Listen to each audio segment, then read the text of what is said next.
If you could straight up buy the top hero in Empires and Puzzles, how much would you pay? We're going to take a look at the top 10 most valuable heroes in Empires and Puzzles and how much they might cost in real world dollars.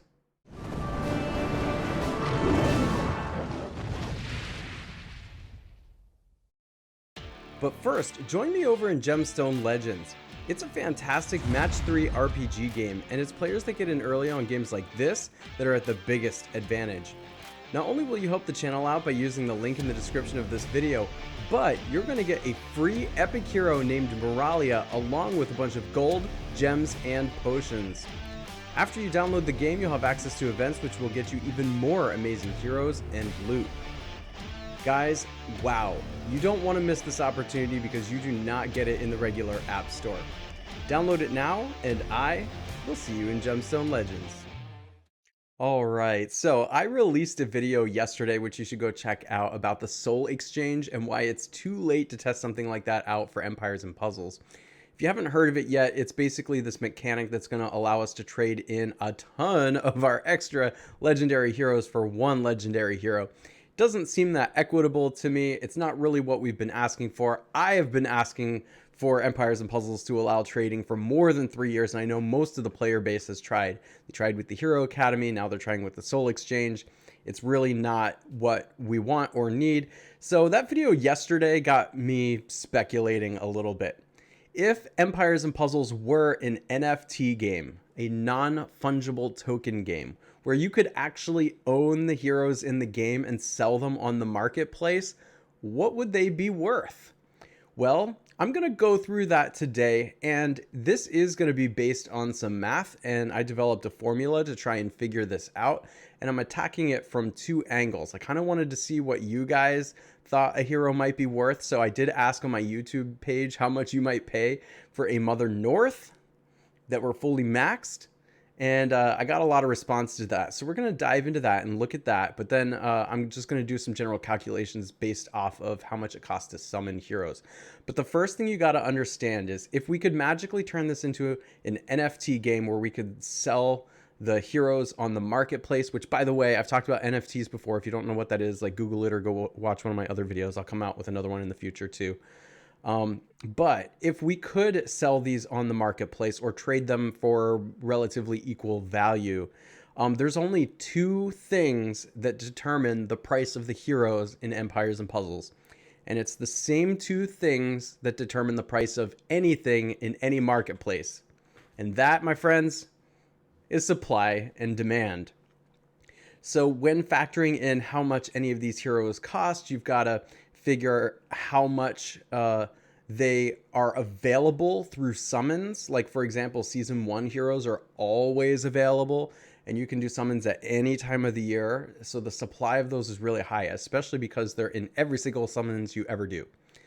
But some of the events and like Season 2 and Season 3 and Season 4 heroes are much, much harder to get. So the supply is a lot lower. And then demand is how much we want those heroes, how much we use those heroes. How much are you seeing those heroes show up on defenses and in war attack teams and tournaments and against titans and things like that?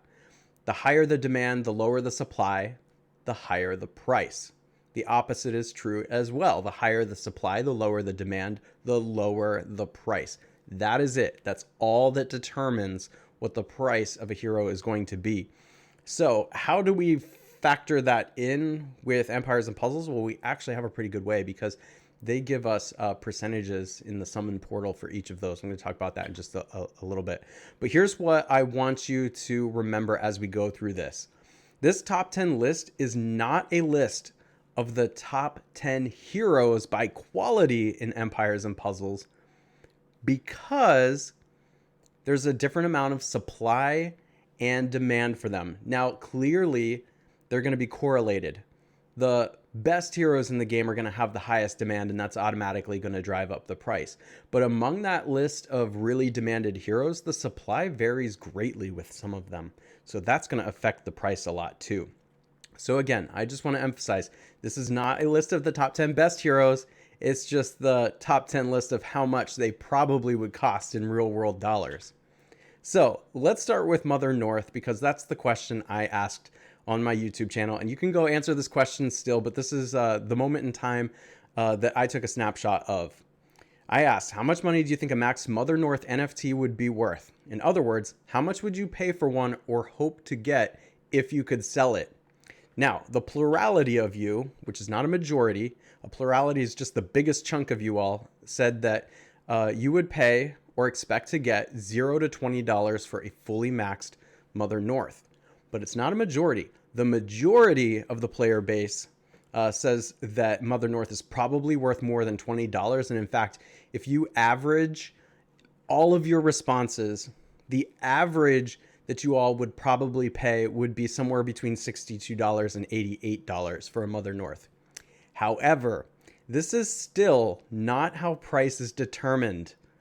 Price is determined by the top 20% of the player base who would be willing to buy a hero. So what that means is the top 20% here would pay, well, 7% of this chunk would pay between $100 and $200 for a Mother North that's maxed. And then a whole 13% would pay more than $200 for a maxed Mother North. You guys, it's that top 20% that would set the price. Yes, 80% of us are going to fall into this category where we're like, there is no way I'm paying that much for a Mother North. And that is true. There's in business, there's something called the 80-20 rule, and it's used for a lot of things, and it ends up being pretty accurate. But the 80-20 rule, also known as the Pareto principle, is an aphorism which asserts that 80% of outcomes or outputs result from 20% of all causes or inputs for any given event. So if 20% of the player base is willing to pay potentially over $200 for a Mother North, they're going to set the price and they're going to price everybody else out of it. Now, does that mean everybody who needs a Mother North is going to then go buy one at that price? No, they're just not going to buy it. They're going to say, I don't have enough money for that. And, you know, of all the heroes and empires and puzzles, what would probably happen is they'd pick like 1, 2, maybe 3 of the top heroes potentially that they'd be willing to pay some bigger prices for, because they might just need 1 piece or 2 pieces for their team. So certainly most people, the vast majority of people, are not going to pay the prices that we're going to have listed here. But this top 20%, they're going to set the price. Here's some other quick notes about this before we dive into the price analysis here. In other trading card games, because we already have a lot to go off of for this, the price is not usually the full cost of opening packs to get the desired card or hero. So for example, in every analysis I've ever looked at, this is true of Gods Unchained, which I just started playing and I'll play more on this channel. It's true of Magic the Gathering. It's true of Yu-Gi-Oh! It's true of Pokemon. Basically, it's better to just buy the hero card or the individual card than to open the packs. Which means that it's just more efficient. You get what you want. You don't have to go like opening a ton of boxes or packs or anything like that to get what you want, because you would spend way more money doing that. And that's going to be true in this analysis of these Empires and Puzzles heroes too.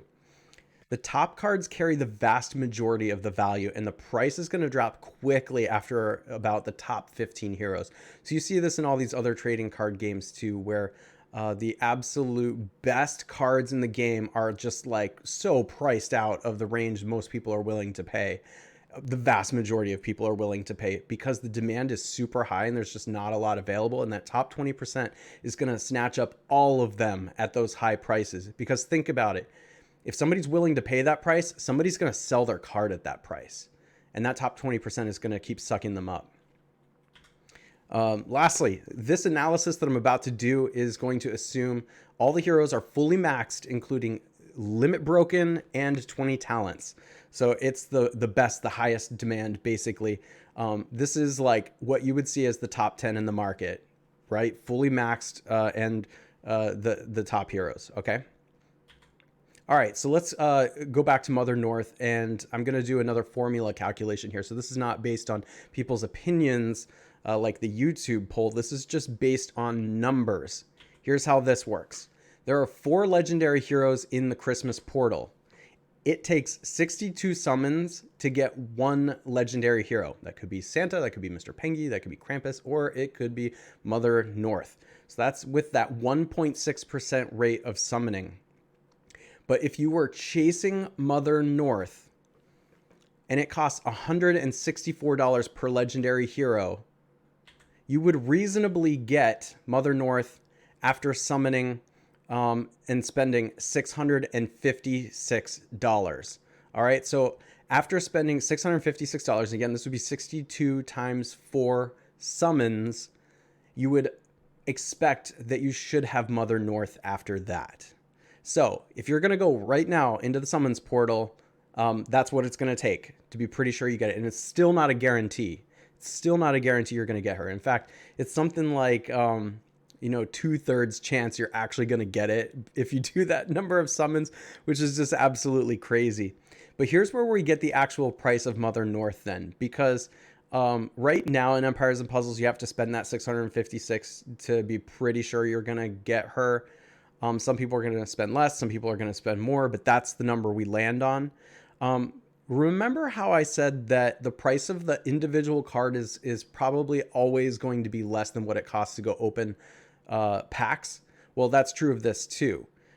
The price really can't go above 656. I mean, it could, and I'll explain that in just a moment, but it's usually not going to go above 656 because then people would just summon in the portal if it was truly a chase hero. So here's how the demand multiplier works on this. You can see I set it at 0.33 for Mother North. Well, if it were a 1.0, that would be a demand suggesting that every person in Empires and Puzzles was chasing this hero and that the hero was available all year long. All right, but that's not what's happening. Now, the demand multiplier actually goes up because Mother North is not available all year long. So that actually pushes it above 1 because there's only a short amount of time, one out of 12 months, where you can get her. But what really pushes the demand multiplier down primarily is that she's not the only one that does this effect. There are other heroes that do this too.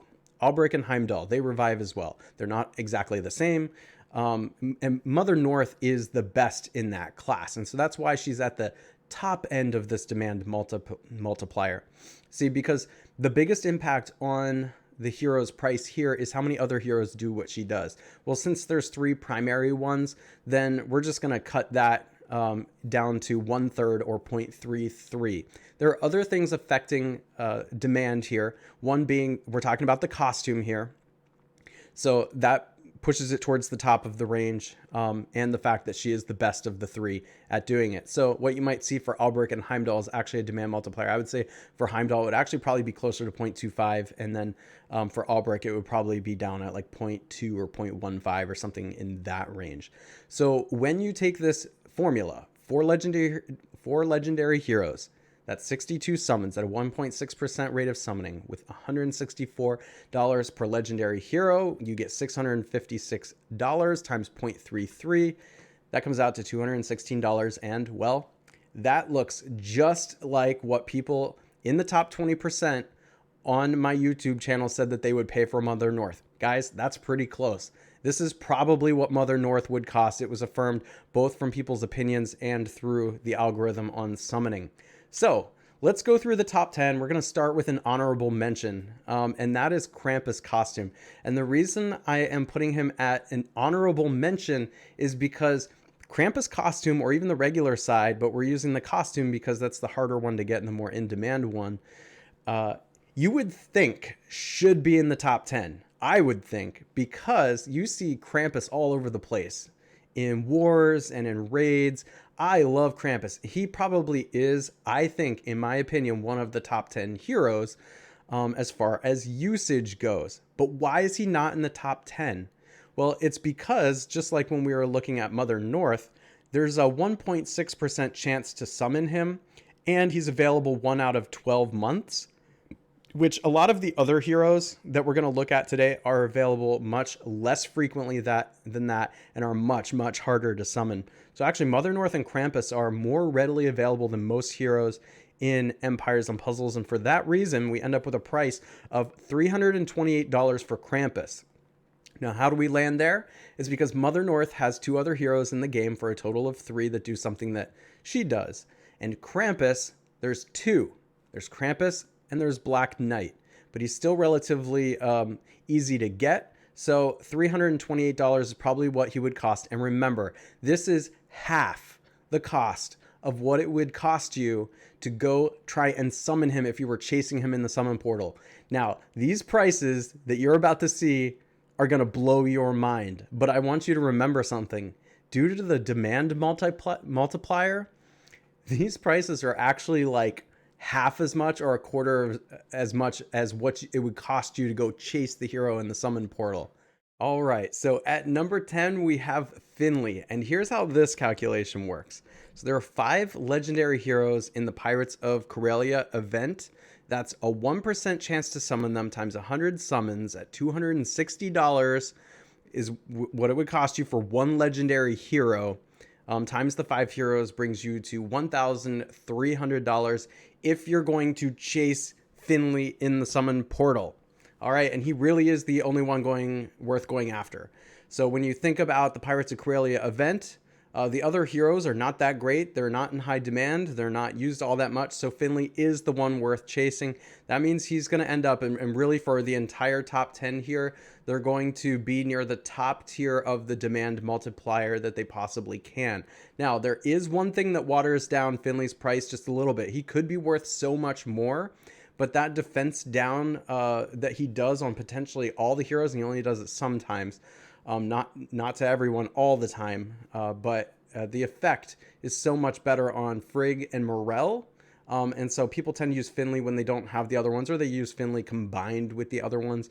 But basically, those hero specials kind of overlap a little bit, which means that the demand multiplier is lower than it could be. That brings Finley in at still a staggering $750, because you just have to think about how hard it is to actually get one of these event heroes. At a 1% chance to get them, that's pretty low, but there is only 5 in the event. So that does mean they're actually more widely available than, let's say, season 2, 3, 4 heroes. All right, next up, we've got Black Knight. Black Knight's calculation falls the same way that Finley does because it's an event hero, but these are probably the 2 most widely demanded event heroes, and that's why they're coming in at 10 and 9. Black Knight competes with Krampus, but nobody else. That's why he's more valuable than Finley at $975. Plus, Black Knight is the cream of the crop of that particular class, although now that Krampus has a costume, they might actually be closer in value. I mean, not in price, but in what they actually do on the battlefield than they had been previously. Next up, we have the Caitlyn costume. And this one is interesting to calculate because it is so hard to get any one particular costume. What's going on with this is that it costs $249 per legendary costume in that summons, times 20 heroes that you could have gotten throughout the time that they've been doing the costume chamber. That comes out to $4,980 if you're going to chase costume Caitlyn. And I don't think anyone's chasing costume Caitlyn. And so the demand multiplier is actually going to be quite low, because one of the benefits of the costumes is there's so many good ones. So I think rarely is anybody out there actually chasing one of the costume heroes. They hope they get them, but after you do, let's say you get even a quarter of the costume summons, or maybe you get half of the legendary costumes, which would still be a lot of money. That's like $2,500 spent or something like that. Well, you're going to be pretty satisfied with that haul. It's not like when we were talking about Pirates of Corellia, where there's only like one hero worth going after. There's plenty of costumes worth going after. So most people are going to be happy and not keep summoning. And so for that reason, that actually brings her demand multiplier down to about 0.25 or so, because once you summon about a quarter, there's just diminishing returns when you go above that. But that still brings costume Caitlyn to a value of $1,245. Are you kidding me?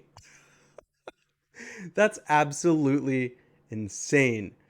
Next, we have the Gravemaker costume, and this one's even harder to calculate than the costume Caitlyn, because it's still brand new and extremely hard to get. Actually, right now, it's still extremely hard to get, but easier since it just recently came out than it's going to be in the future when there's even more Heroes of the Month costumes.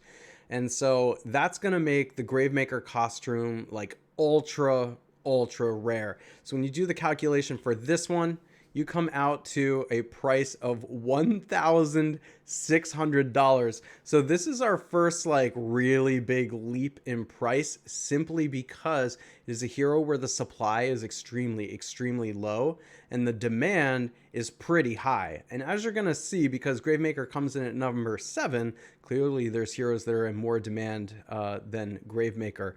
But Gravemaker is one of the most all-time played heroes, one of the best, doesn't lose power over time, and really amazing. So he's near the top of his demand multiplier tier as well. Next up, we have Hannah, and this is a hero who I grossly underrated when I did a video on it, and certainly she is seeing a lot more play than I expected.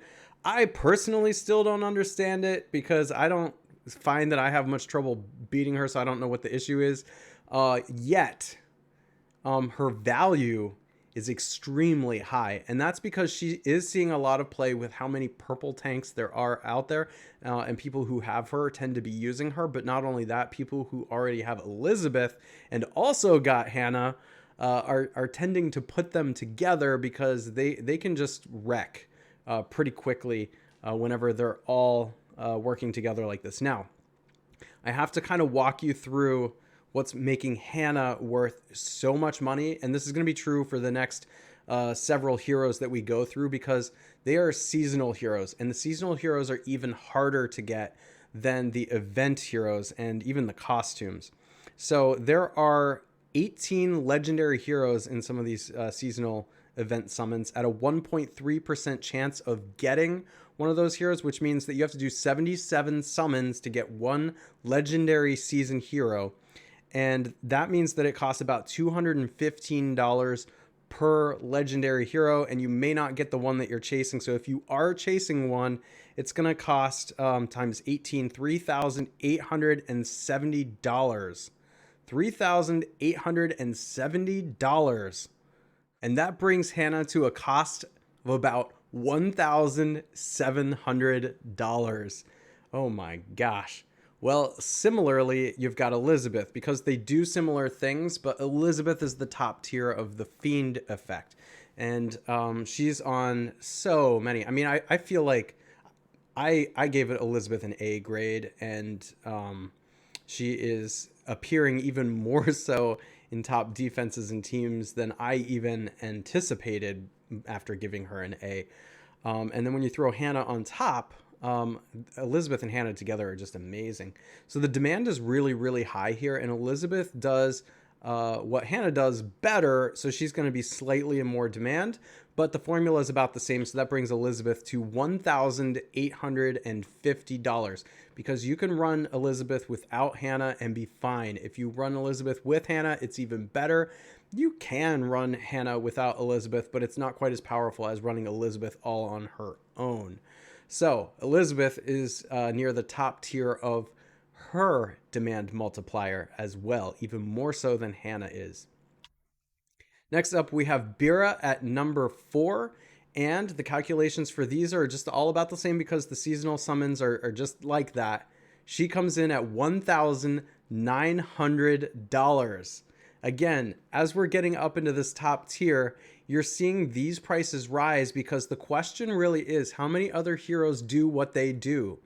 Well, Bira is the only one who really does what she does, so she's maxing out that demand multiplier. It's not near 1, but it's up there. Here's the reason Bira's not even higher, even though she is the only one who does what she does.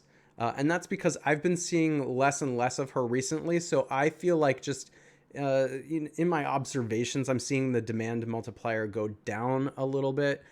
Just from less play. There's so many good purple heroes out there that they're sort of stealing Bira's thunder, or she could be worth even more than this.